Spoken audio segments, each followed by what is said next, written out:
Assalamualaikum warahmatullahi wabarakatuh.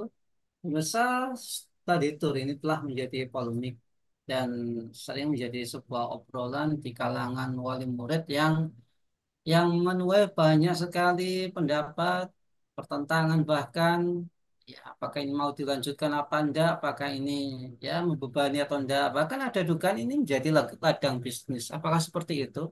Ya, kita akan membahasnya bersama Bung Yuwana Triutomo. Beliau adalah seorang pengamat pendidikan. Assalamualaikum Bung Yuwana. Waalaikumsalam warahmatullahi wabarakatuh. Bung Ya, Bu, Nanang. luar biasa. Nah, Bu Yuwana, ini kita diajak healing ini ya. Kita hari ini bahasnya tentang studi tour. Nah, menurut Bung Yuwana, apakah studi tour ini hanya sekedar jalan-jalan yang dibungkus dengan alasan edukatif untuk pengalaman siswa, untuk mengetahui cara kerja produksi di pabrik ini, itu dan lain sebagainya. Nah, apakah itu memang termasuk bagian dari kurikulum pembelajaran atau yang sekarang disebut dengan kurikulum merdeka, ya? Nah, apakah kegiatan ini masih dibutuhkan oleh para para pelajar, Bung Yuwana? Eh iya, Bung Nanang. Terima kasih.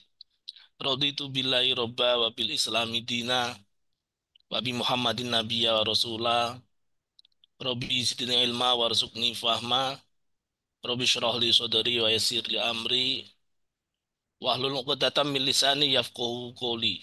Amma ba'd. Jadi memang pertanyaannya sangat menarik, Bung Nanang. Studi tour ini sering dianggap sebagai jalan-jalan ya dengan label edukatif, tapi sebenarnya tergantung pada bagaimana kegiatan itu dirancang dan dilaksanakan. Harusnya kan memang pendidikan itu menjadi tanggung jawab negara ya, dalam aspek pembiayaan maupun materi-materi yang diajarkan, semacam kurikulum, termasuk cara menyampaikan atau metode menyampaikannya. Sehingga studi tour tidak menjadi polemik sebagaimana terjadi akhir-akhir ini diberitakan di media massa yang ada. Tapi ya beginilah sistem pendidikan yang berbasis kapitalisme dan sekulerisme. Di anggaran pendidikan dipotong dengan alasan efisiensi, gonta-ganti kurikulum ya dari kurikulum 2013, ganti kurikulum merdeka, ganti deep learning, yang terbaru kurikulum cinta. Belum lagi pendidikan ini diurus oleh kementerian yang mana. Setiap ganti menteri, ganti kebijakan, ganti menteri, ganti kurikulum. Ya, pendidikan ini diurus oleh Mendikdasmen Pak Muti atau oleh Kemenak Pak Nazarudin. Ya, sampai seakan-akan peserta didik ini seperti apa ya kelinci percobaan begitu. Jadi studi tour yang dicurigai sebagai modus bisnis itu memang problematika, tidak lepas dari problematika sistem pendidikan kita, Bung Nanang. Dalam konteks kurikulum merdeka ya, yang menekankan pembelajaran berbasis pengalaman dan eksplorasi, sebetulnya studi tour ini masih bisa menjadi sarana pembelajaran yang efektif sebetulnya itu. Jika benar-benar terhubung dengan materi pelajaran ya, misal ke museum atau ke situs sejarah ya untuk mendukung pembelajaran sejarah itu, ke pabrik atau perusahaan industri seperti tadi yang Bung Nanang sampaikan ya, untuk memahami proses ekonomi khususnya proses produksi, ke ekowisata atau kawasan konservasi untuk apa pembelajaran sains dan lingkungan dan sebagainya. Jadi hanya saja kalau studi tour itu sekedar jalan-jalan ya, tanpa perencanaan yang matang, tanpa refleksi edukasi yang jelas, maka memang bisa kehilangan esensi sebagai bagian dari studi, sebagai bagian dari pembelajaran. Lalu, apakah masih dibutuhkan? Ini tergantung cara pandang studi tour itu seperti apa, Bung Nanang. Karena problem pendidikan Indonesia ini kan memang sangat sistemik ya, terkait dengan ekonomi, keamanan, kebijakan politik, dan lain sebagainya. Jika pelaksanaannya tepat ya, studi tour ini masih masih dibutuhkan ya saya kira ya.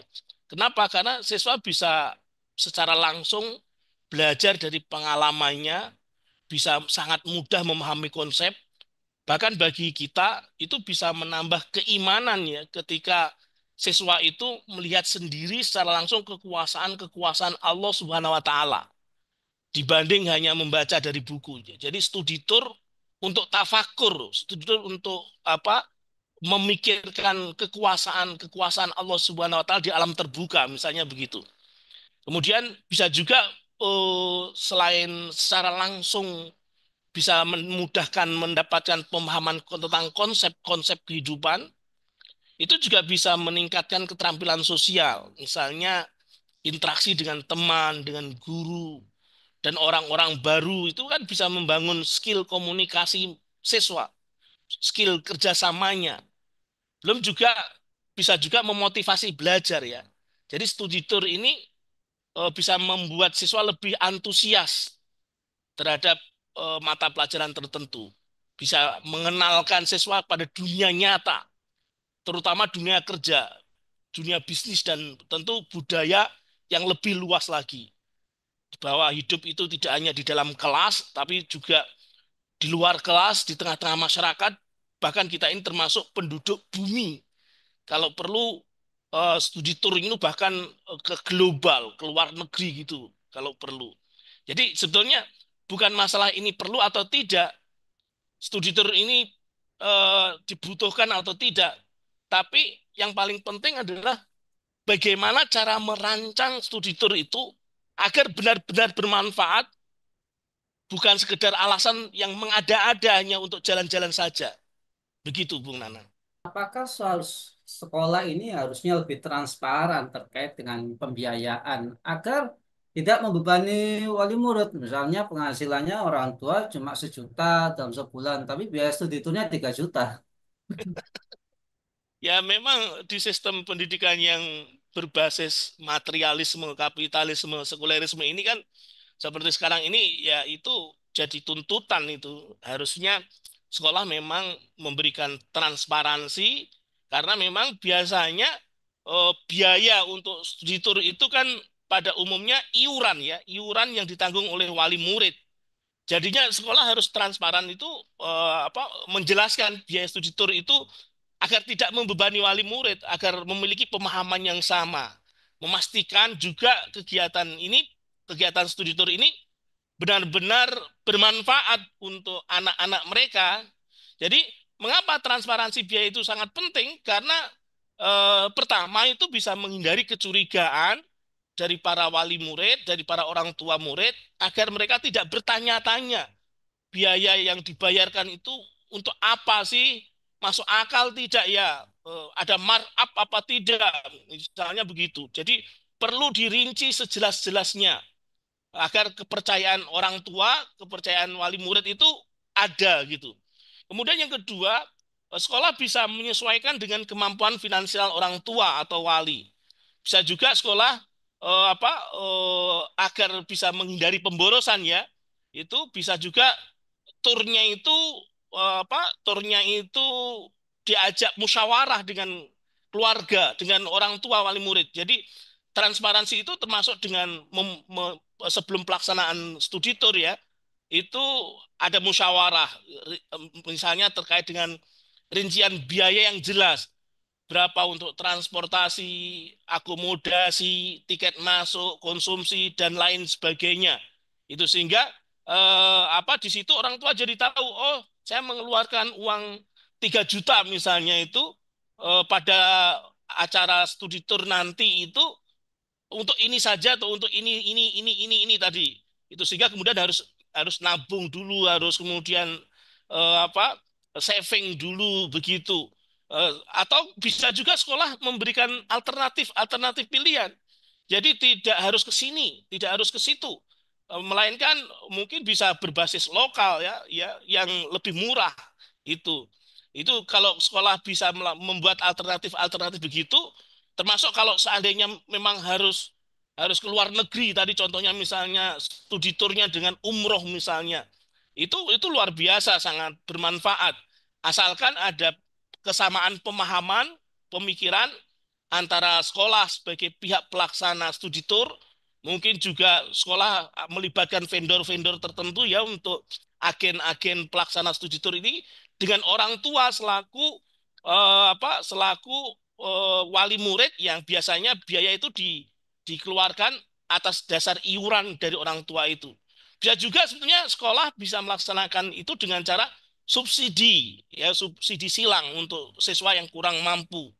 Yang pasti memang sekolah harus melibatkan komite orang tua. Biasanya di sekolah itu ada komite ya. Komite orang tua agar tentang pembiayaan, tentang anggaran ini memang betul-betul bisa terkontrol. Sekali lagi karena ini sistem pendidikan kita itu seakan-akan negara itu abai terhadap pendidikan ya, sehingga diserahkan pada swasta, biaya pendidikan diserahkan kepada orang tua penuh. Padahal harusnya tidak begitu.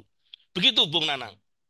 Ya, Bung Yon, apakah memang terjadi penyimpangan dari tujuan utama studi tour yang awalnya ingin memberikan pengalaman belajar real time, ya, jadi langsung di tempatnya, malah jadi ladang bisnis bagi sebagian sekolah. Nah, nah ini berdampak pada dukungan orang tua, ini berubah menjadi keraguan-raguan bahkan penentangan terhadap studi tour itu sendiri. Iya, Bung Nanang. Jadi memang karena pendidikan dalam sistem kapitalisme seperti ini itu bagai makan buah si malakama, Bung. Jadi kondisinya serba sulit, maju kena, mundur pun kena, gitu loh. Dalam beberapa kasus ya, kalau tidak studi tur ya, seakan-akan pendidikan ini kan tidak berdampak kepada anak didik. Ya, jadi seakan-akan studi tur itu menjadi wajib, program wajib sekolah, begitu seakan-akan. Kalau tidak studi tour, anak tidak akan memiliki efek, tidak berpengaruh, tidak berkesan gitu. Tapi kalau studi tour, ini dianggap menjadi lahan bisnis sekolah.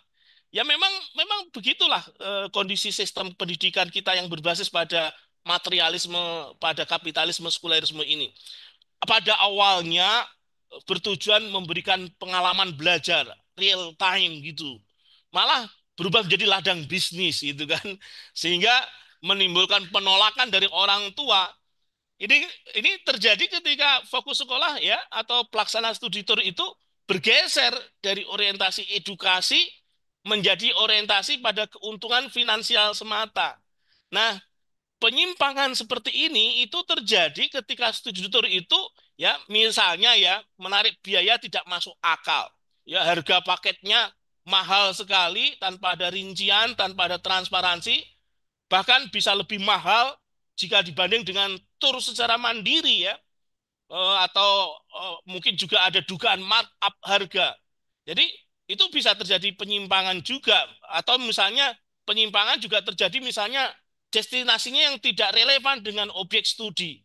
Alih-alih ke tempat sejarah, alih-alih ke tempat ilmiah atau edukasi, malah ke tempat wisata atau ke taman hiburan atau ke pusat perbelanjaan itu. Jadi ini diperparah lagi dengan tidak ada sesi refleksi atau tugas edukatif ya.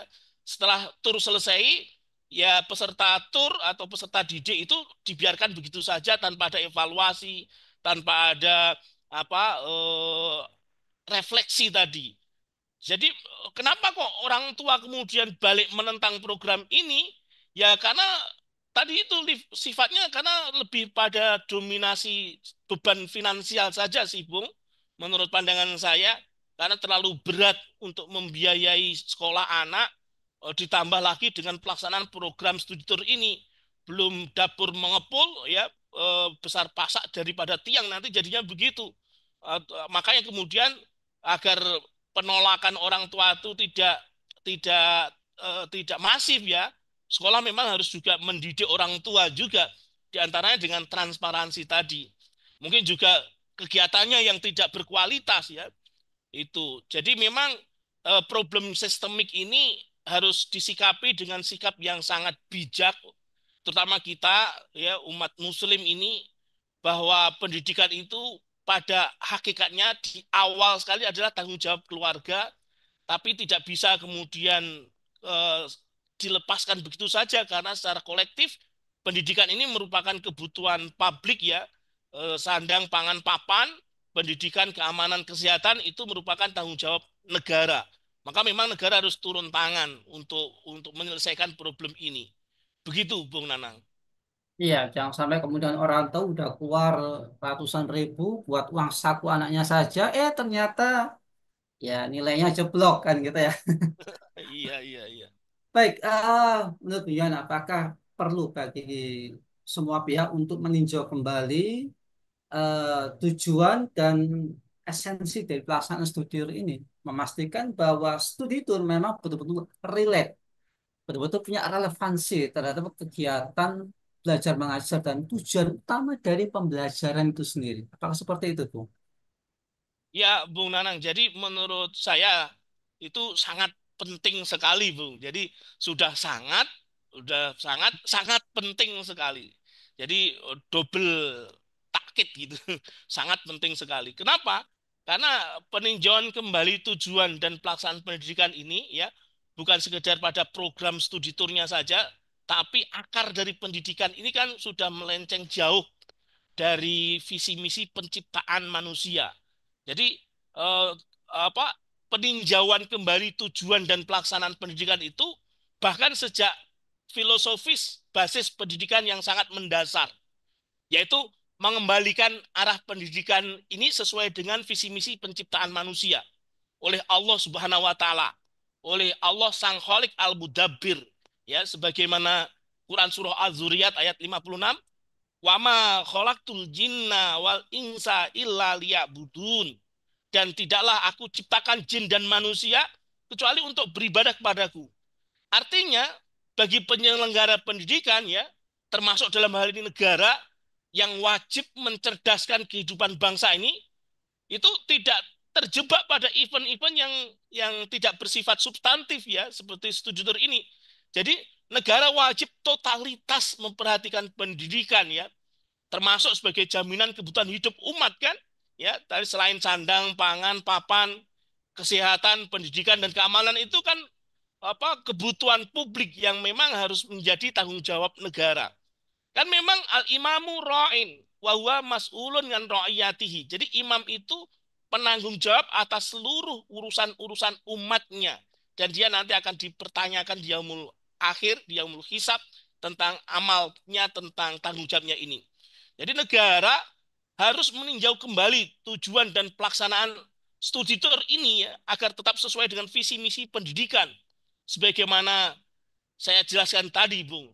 Sehingga tidak sekedar menjadi ajang wisata atau bisnis yang terselubung saja, tapi ini memang betul-betul studi tour itu diarahkan untuk beribadah kepada Allah Subhanahu wa taala sebagaimana visi misi penciptaan Allah Subhanahu wa taala atas umat manusia ini. Begitu Bung Nanang. Wallahu alam Baik, biswab. luar biasa penjelasannya dan semoga kita semuanya bisa studi tour bareng-bareng menuju ya sistem yang baik. Amin, Sistem amin. yang baik. Baik, terima kasih Bung Yana atas pemaparannya. Semoga Bung Yana sekeluarga senantiasa dalam perlindungan Allah Subhanahu wa taala. Baiklah pemirsa, kabar petang yang dirahmati oleh Allah. Jangan lupa untuk subscribe, like, komen, dan share sebanyak-banyaknya. Semoga menjadi amal kebaikan kita di dunia maupun di akhirat. Saya Nanang Setiawan undur diri. Sampai jumpa di lain kesempatan dan Assalamualaikum warahmatullahi wabarakatuh.